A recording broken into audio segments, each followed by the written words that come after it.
महान भाग्यवान आत्मा बनने की, सदा बाप की आज्ञा पर हर कदम रखने की, सदा बाप के स्नेही और समीप आत्मा बनने की, सदा मालिक बन के अचल आसन निवासी सो भविष्य सिंहासन निवासी श्रेष्ठ आत्मा बनने की, सदा बाप के साथ साथ मौज से मोहब्बत के झूले में झूलते हुए साथ चलने की, अव्यक्त बाप दादा के हम आत्माओं के लिए आज की अव्यक्त मुरली से शिक्षा। ब्राह्मण जीवन परमात्मा से मिला हुआ जीवन है। इस जीवन में परमात्मा हम आत्माओं के साथ हैं। वो हमारे लिए दाता भी हैं, विधाता भी हैं, तो वरदाता भी हैं। तीनों संबंध से वे हमें संपन्न बनाते हैं, और अगर हम तीनों संबंध से मिल रहे लाभ को यूज़ करते हैं, संपन्न बन जाते हैं, तो प्रभु यकीन दिलाते हैं कि हम सब बिना मेहनत रूहानी मौज में रह सकते हैं। वरदाता परमात्मा विधि बताते हैं कि बाप को दाता के रूप में याद करो, तो हम रूहे सुप्रीम रूह से मिल रहे अधिकार के अधिकारी हैं, तो रूहानी अधिकारी बनकर नशा रहेगा।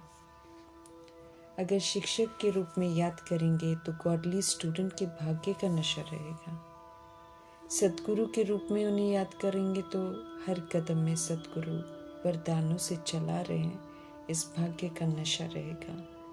हर कर्म के लिए वरदाता से मिली श्रेष्ठ मत वरदाता का वरदान है, इस विधि से याद करेंगे तो सर्व प्राप्तियों से संपन्न रहेंगे, फिर मेहनत करने की ज़रूरत ही नहीं होगी। वरदाता परमात्मा का वरदान है। ब्राह्मण जीवन में सदा मेहनत से मुक्त रहने वाले सर्व प्राप्तियों से संपन्न भव। समझ देते हैं कि विधि पूर्वक वरदान को यूज कर इसे फलीभूत करो। जितना परमात्म ज्ञान को गहराइयों से समझेंगे, उतना ये बुद्धि क्यों, क्या, कैसे, ऐसे वैसे के क्वेश्चन, करेक्शन, कोटेशन से मुक्त हो जाएगी। समझ कर सब कुछ हल्की हो जाएगी। माफ़ करने वालों को माफ़ कर देगी, और जहाँ माफ़ी मांगनी है वहाँ माफ़ी मांगकर हल्के हो जाएंगे। ड्रामा की महीनता को एक्यूरेसी से समझने वाली बुद्धि जब बन जाती है तो सभी शिकवे शिकायत समाप्त हो जाते हैं। फिर चाहे जैसी भी परिस्थिति हो, व्यक्ति हो, अपोजिशन हो, वो साक्षी रहते हैं, अचल अटोल रहते हैं, प्रभाव मुक्त रहते हैं। समझ देते हैं मीठे परमात्मा कि बुद्धि का हल्कापन और बुद्धि की महीनता ही सबसे सुंदर पर्सनालिटी है, जो पवित्रता के सागर परमात्मा को प्रत्यक्ष करती है। बुद्धि रूपी झूली जब ज्ञान से फुल हो जाती है, बुद्धि जब प्रभु में एकाग्र हो जाती है, तो हल्की और महीन हो जाती है। शिव जयंती प्रभु के सृष्टि रूपी ड्रामा में प्रवेशता का प्रतीक है। संगम युग में शिव जयंती वाले दिन प्रभु अपने शालिग्राम बनने वाले बच्चों संग जन्मदिन अर्थात जयंती मनाने आते हैं। एहसास होना चाहिए, लेकिन जब नहीं होता है तो मीठे परमात्मा को एहसास हम आत्माओं को दिलाना पड़ता है कि हम आत्माओं का कितना भाग्य है जो स्वयं मीठे परमपिता परमात्मा मिलने भी आते हैं और फिर जयंती मनाने भी आते हैं। आत्माओं का निराकार परमात्मा से मिलन विचित्र दृश्य है, जो अभी संगम युग में हम सब देखते हैं, अनुभव करते हैं, और जिसके बारे हमने कभी भी स्वप्न में भी नहीं सोचा होगा, परंतु आज के समय में हम सब प्रैक्टिकल में मनाते हैं। मिलन मनाते हैं तो प्रभु शाबाशी भी देते हैं, वाह शालिग्राम बच्चे वाह, और वाह साकार स्वरूपधारी होवनहार फरिश्ता सुदेवता बच्चे वाह। इसके अतिरिक्त हम सब ज्ञान धारण कर ज्ञानी तो आत्मा बनते हैं, तो बाप से पूरा वर्षा लेकर उनके वर्षे के अधिकारी बन जाते हैं। बाप की जयंती संग बच्चों की भी जयंती होती है। ये अनोखी जयंती होती है संगम युग में। निराकार परमपिता परमात्मा स्पष्ट करते हैं कि इस साकार दुनिया में अर्थात 5 तत्वों की दुनिया में, जहाँ 5 तत्वों के शरीर का आधार लेकर पाठ बजाते हैं, वहाँ अकेले बाप कोई भी कार्य नहीं कर सकते हैं। उन्हें हम जीव आत्माओं की ज़रूरत है। परमपिता परमात्मा पहले हम आत्माओं को एडॉप्ट करते हैं, फिर निमित्त बनाते हैं। खुद गुप्त रहते हैं, लेकिन बैकबोन होकर व कंबाइंड होकर, करावनहार होकर निमित्त अर्थात जिम्मेवारी समझने वाली आत्माओं से कार्य कराते हैं। अकेले रहना बाप दादा को बिल्कुल अच्छा नहीं लगता है। हम आत्माएं तो जब साकार दुनिया में आते हैं तो निराकारी दुनिया में परमपिता परमात्मा को अकेला छोड़कर चले जाते हैं, लेकिन जब बाप साकार दुनिया में आते हैं तो बच्चों के बिना रह नहीं सकते हैं। उन्हें बच्चे ज़रूर साथ चाहिए। हम आत्माओं को भी याद दिला रहे हैं कि हमने भी वायदा किया है कि साथ रहेंगे, साथ चलेंगे, सिर्फ निराकारी दुनिया तक, क्योंकि परमपिता परमात्मा नहीं आते हैं नई दुनिया में। स्थापन ज़रूर करते हैं, लेकिन उसमें कभी आते नहीं हैं। तो हम आत्माओं में मिलने का उमंग उत्साह होता है तो बाप भी स्नेह से साकार शरीर का लोन लेकर आ जाते हैं। ये अलौकिक प्यार का सबूत है। बाप भी बच्चों के बिना रह नहीं सकते और बच्चे भी बाप के बिना रह नहीं सकते। बाप का प्यार अति है, लेकिन वे सदा न्यारे भी रहते हैं।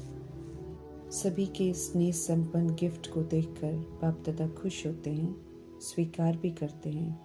गिफ्ट में समाये हुए दिल के स्नेह को देखते हैं।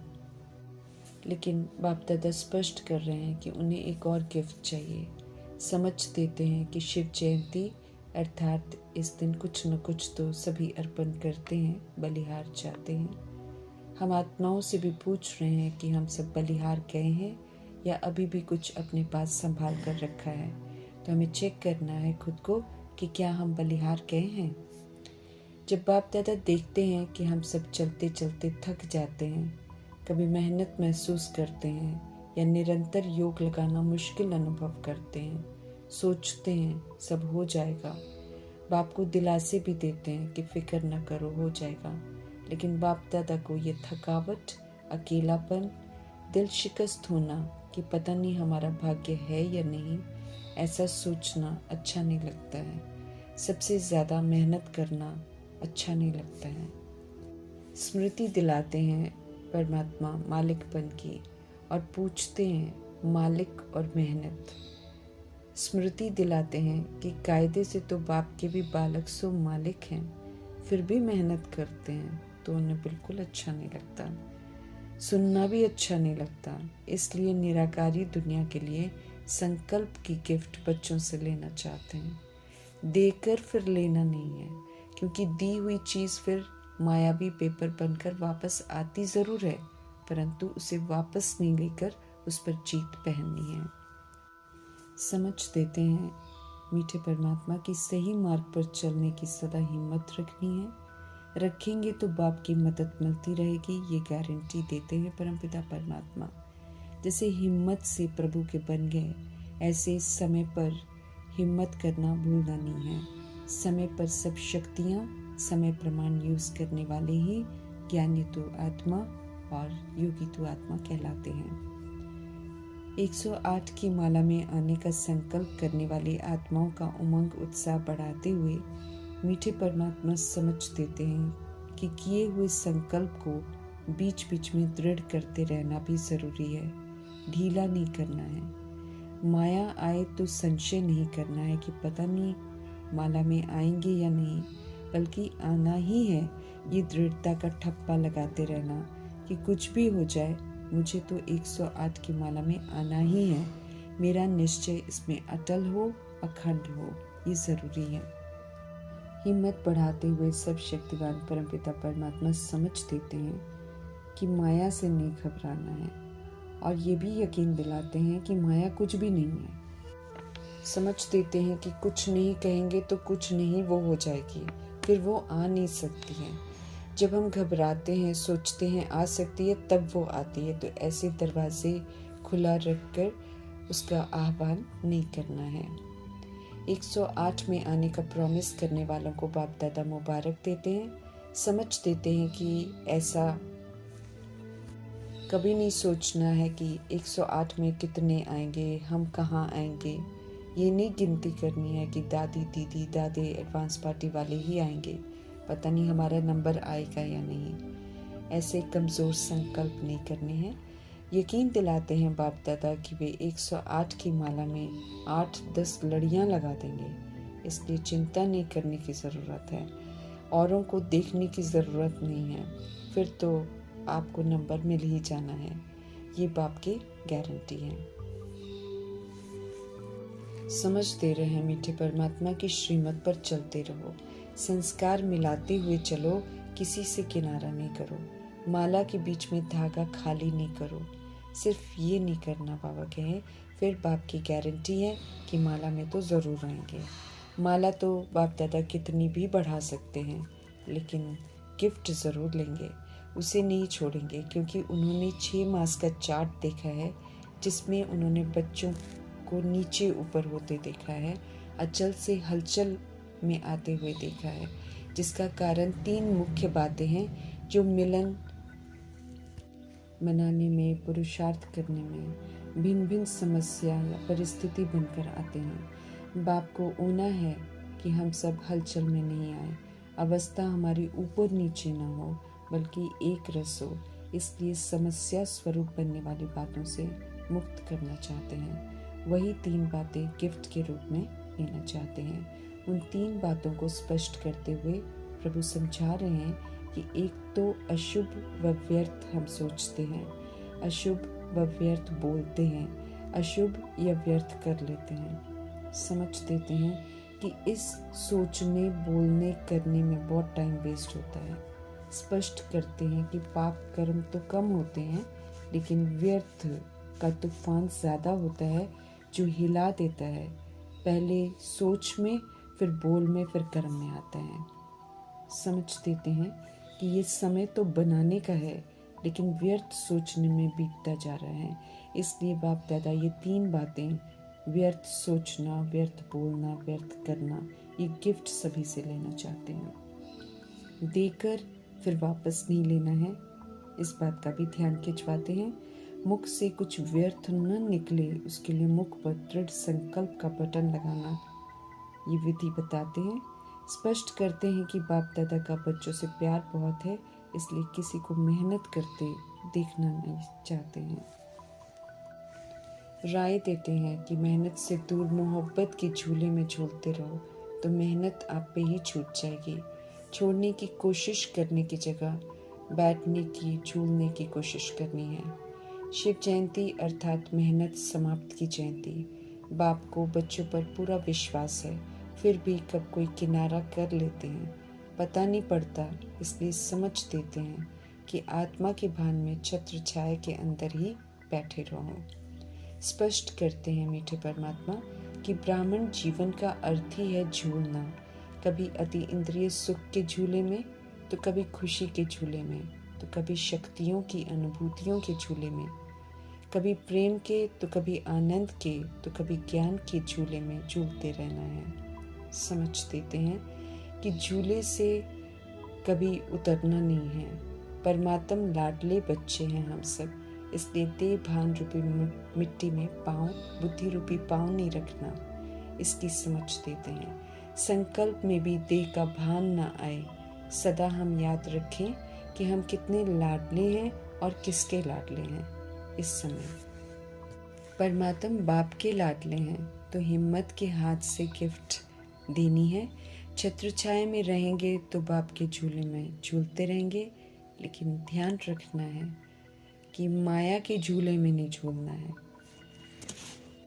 क्योंकि इस समय माया भी झुलाने का बहुत चांस लेती है।